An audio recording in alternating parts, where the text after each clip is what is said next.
हर दिन Michael मैककॉली, Liam Neeson अपने दैनिक आवागमन से पहले उसी दिनचर्या से गुजरता है।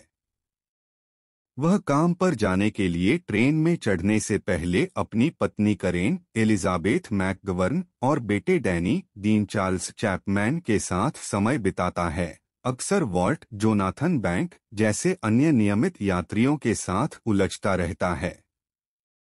माइकल एक जीवन बीमा विक्रेता के रूप में काम करता है। हालांकि इस विशेष दिन पर माइकल के बॉस ने उसे यह बताने के लिए अपने कार्यालय में बुलाया कि उसे बंद किया जा रहा है। इसके खिलाफ बहस करने की कोशिश करने के बावजूद माइकल को जाने दिया गया। माइकल एक बार में जाता है जहां वह अपने दोस्त अधिकारी एलेक्स मर्फी, पैट्रिक विल्सन से मिलता है, जो एक जासूस के रूप में माइकल के पूर्व साथी भी थे। जैसे ही वे चैट करते हैं, टीवी पर एक शहर योजनाकार के बारे में एक समाचार आता है जो कथित तौर पर कई रात पहले अपनी मौत के लिए कूद गया था। माइकल मर्फी के सामने स्वीकार करता है कि उसने कैरन को नौकरी से निकाले जाने के बारे में अभी तक नहीं बताया है। फिर उन्हें पता चलता है कि एक पूर्व सहयोगी जिसे वे पसंद नहीं करते, डेव हॉथोर्न, सैम नील, अब कप्तान हैं। वह थोड़ी देर के लिए पुरुषों के साथ बातचीत करने के लिए आता है। ट्रेन की सवारी घर पर वॉल्ट द्वारा माइकल को बताया गया है कि एक महिला उसे देख रही है। माइकल नीचे बैठता है और महिला जोआना, वेरा फार्मिगा से जुड़ जाता है। एक संक्षिप्त दोस्ताना बातचीत के बाद जोआना माइकल को बताती है कि ट्रेन में एक डिब्बा है जिसमें $25,000 और $75,000 नकद हैं। वह उसे बताती है कि जब तक वह त्रिन नाम के तहत कोल्ड स्प्रिंग के आखिरी पड़ाव पर किसी को खोजने में मदद करता है, तब तक उसके पास यह हो सकता है। जाने से पहले जोआना माइकल के पूर्व पुलिस अधिकारी होने के बारे में जानने का संकेत देती है। माइकल नामित डिब्बे में देखता है और पैसे पाता है। जब ट्रेन एक स्टॉप पर पहुंचती है तो एक युवती माइकल को ढूंढती है और पैसे का दावा करने की कोशिश करती है, लेकिन माइकल इसे अपने लिए रखने का फैसला करता है। महिला ने माइकल को एक लिफाफा सौंपते हुए कहा कि यह एक चेतावनी है। माइकल लिफाफा खोलता है और करेन की शादी की अंगूठी पाता है।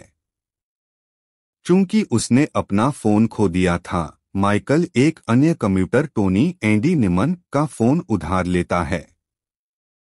वह करेन को फोन करने की कोशिश करता है, लेकिन उस तक नहीं पहुंच पाता। वह मर्फी की कोशिश करता है और वही परिणाम प्राप्त करता है, लेकिन एक संदेश छोड़ देता है।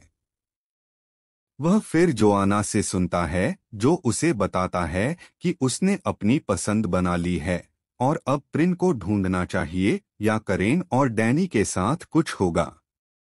माइकल पुलिस से संपर्क करने के लिए वॉल्ट के लिए अखबार के एक टुकड़े पर एक संदेश छोड़ने की कोशिश करता है। तभी माइकल को मर्फी का फोन आता है।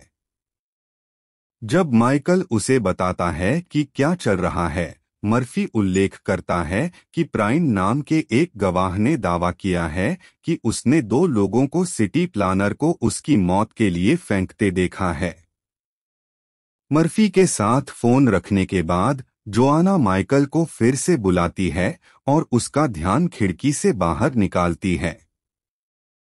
वह अधिकारियों से बात करने के लिए वॉल्ट को सड़क पार करने के बारे में देखता है, लेकिन जोआना के साथ काम करने वाला कोई व्यक्ति वॉल्ट को बस के रास्ते में धकेल देता है, जिससे उसकी मौत हो जाती है।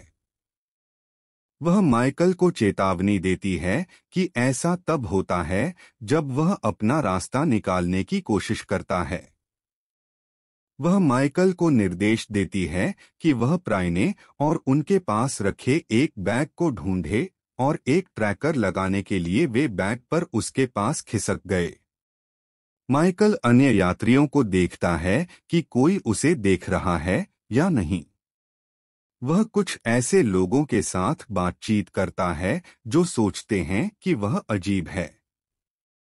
माइकल एक युवा लड़की ग्वेन फ्लोरेंस पुग को एक बैग के साथ देखता है, लेकिन जब वह उसका पीछा करता है तो वह देखता है कि वह अपने प्रेमी के लिए नकली आईडी ले जा रही है।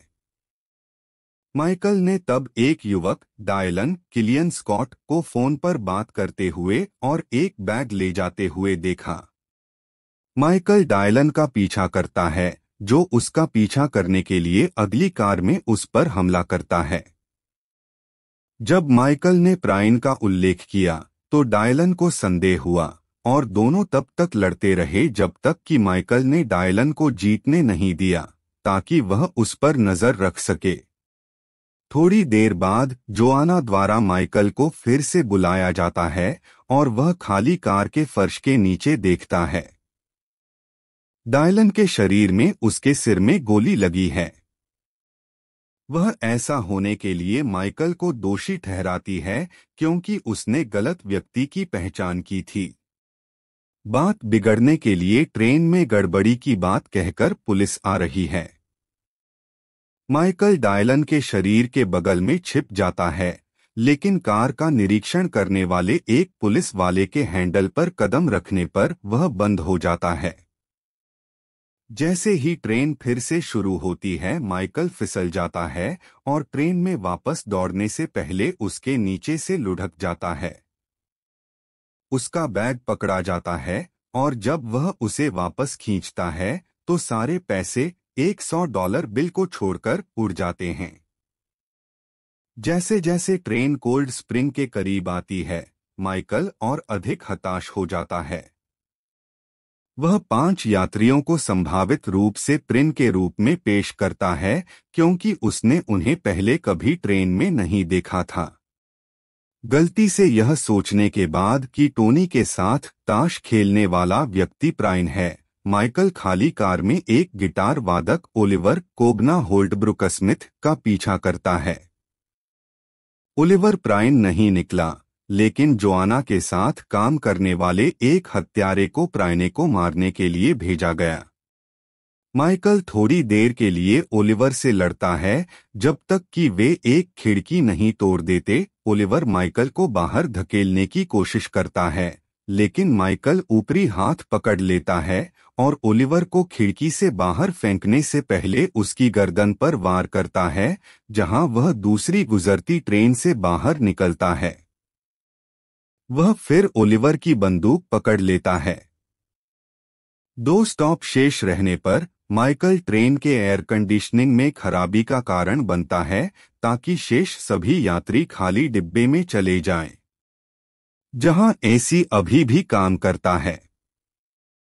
वह तब एक नर्स ईवा क्लारा लागो पर प्रिन होने का संदेह करता है। वह उसका फोन लेता है, यह सोचकर कि वह जोआना से संपर्क कर रही है और उसे सच बताने के लिए बंदूक की नोक पर रखती है। भयभीत ईवा ने स्वीकार किया कि उसका अपने प्रेमी के साथ झगड़ा हुआ था और वह उसके साथ चीजों को ठीक करने की कोशिश कर रही है। यह महसूस करने के बाद कि वह सच कह रही है, माइकल माफी मांगता है। एक बार जब वे कोल्ड स्प्रिंग तक पहुंचते हैं तो माइकल को धीरे धीरे पता चलता है कि प्रिन वह नहीं है जिस पर उसे पहले संदेह था। वह कोल्ड स्प्रिंग में जाने वाली एक युवती को याद करता है जिसने एक अप्रिय यात्री के बगल में बैठने के बाद सीट बदल ली थी। महिला का नाम सोफिया एलाराय स्मिथ है। प्रिन उसके 10 स्कारलेट लेटर और इसके नायक हेस्टर प्राइने को पढ़ने से आता है। माइकल को पता चलता है कि सोफिया हत्या की गवाह है और कोल्ड स्प्रिंग में 2 FBI एजेंटों के साथ गवाही देने वाली है, लेकिन चूंकि वह उसे छोड़ने से इनकार करता है, जोआना एक और फोन कॉल के माध्यम से घोषणा करती है कि अब हर कोई मर जाएगा। ट्रेन आगे बढ़ती है, लेकिन माइकल एक कंडक्टर सैम कॉलिन मैकफरलेन को ट्रेन रोकने के लिए कहता है। सैम इमरजेंसी ब्रेक लगाता है, लेकिन ट्रेन चलती रहती है क्योंकि इंजीनियर मर चुका है। ट्रेन के दुर्घटनाग्रस्त होने के साथ माइकल और सैम अपनी कार को बाकी ट्रेन से अलग करने की कोशिश करते हैं। माइकल सैम की मदद से इसे ढीला करने का प्रबंधन करता है, लेकिन कार अभी भी एक जंजीर से जुड़ी हुई है। सैम माइकल को इसे ढीला करने में मदद करता है, लेकिन ट्रेन अभी भी अंदर सैम के साथ दुर्घटनाग्रस्त हो जाती है और माइकल दूसरी कार पर कूदने का प्रबंधन करता है, जो ट्रेन के यार्ड के बाहरी इलाके में पटरी से उतर जाती है और एक डरावने पड़ाव पर आ जाती है। एक बार जब सभी शांत हो गए तो माइकल ने सोफिया से पूछा कि उसके पास क्या हो सकता है जो खलनायक चाहते हैं। वह किसी तरह की फ्लैश ड्राइव निकालती है जिसमें जानकारी होती है कि सिटी प्लानर, जो सोफिया का दोस्त था, के बारे में जानता होगा। सोफिया ने यह भी उल्लेख किया कि वह पुलिस के पास नहीं जा सकी क्योंकि हत्यारे पुलिस वाले थे। पुलिस यह मानते हुए बाहर पहुंचती है कि माइकल ने यात्रियों को बंधक बना लिया है। मर्फी आता है और माइकल से बात करने की कोशिश करता है। माइकल यात्रियों के एक बड़े समूह को बाहर जाने में मदद करता है, जबकि कुछ यात्री सवार रहते हैं। माइकल मर्फी को यह बताने की कोशिश करता है कि वह साजिश के बारे में क्या जानता है। मर्फी ने वाक्यांश का उल्लेख किया है, उदार जैसी कोई चीज नहीं है, जो कुछ ऐसा है जो जोआना ने पहले कहा था, माइकल को मर्फी की भागीदारी में शामिल करते हुए। अपने अपराध को स्वीकार करने के बाद मर्फी ने माइकल को यह कहते हुए अपनी बंदूक निकाली कि उसे अपने परिवार की भी चिंता करनी चाहिए। मर्फी प्रिन की तलाश में जाता है। जब सोफिया खुद को प्रकट करने की कोशिश करती है तो अन्य यात्री कहने लगते हैं कि वे भी प्रिन हैं। माइकल और मर्फी तब लड़ते हैं जबकि बाहर के पुलिस माइकल पर एक स्पष्ट शॉट लेने की कोशिश करते हैं। माइकल पुलिस को चकमा देकर मर्फी का ट्रैकर लेने में कामयाब हो जाता है। एक बार जब मर्फी अपना हथियार खींच लेता है, हॉथोर्न पुलिस को शॉट लेने का आदेश देता है, जिससे मर्फी की मौत हो जाती है। बाहर माइकल को करेन और डैनी के साथ फिर से मिल गया है जब बताया गया कि एजेंटों ने उनके घर के बाहर 3 लोगों को गिरफ्तार किया था। सोफिया FBI एजेंटों से मिलती है और अपनी गवाही देती है। अन्य यात्री माइकल को हीरो मानते हैं। इसके बाद वह हॉथोर्न से बात करता है, जो कहता है कि वे मर्फी और उसके किसी भी साथी की जांच करेंगे। हॉथोर्न माइकल को एक जासूस के रूप में अपनी पुरानी नौकरी पर वापस आमंत्रित करने का सुझाव भी देते हैं। कुछ समय बाद माइकल ट्रेन में वापस आ जाता है और वह जोआना को खोजने में सफल हो जाता है। हालांकि वह उसे नहीं जानने का दिखावा करती है, माइकल को लगता है कि उसने उसकी पूरी योजना को जोड़ दिया है और यह अब काम नहीं करेगा। जब वह उससे पूछती है कि वह कैसे सोचता है कि यह समाप्त हो जाएगा, माइकल बस अपना जासूसी बैज निकालता है।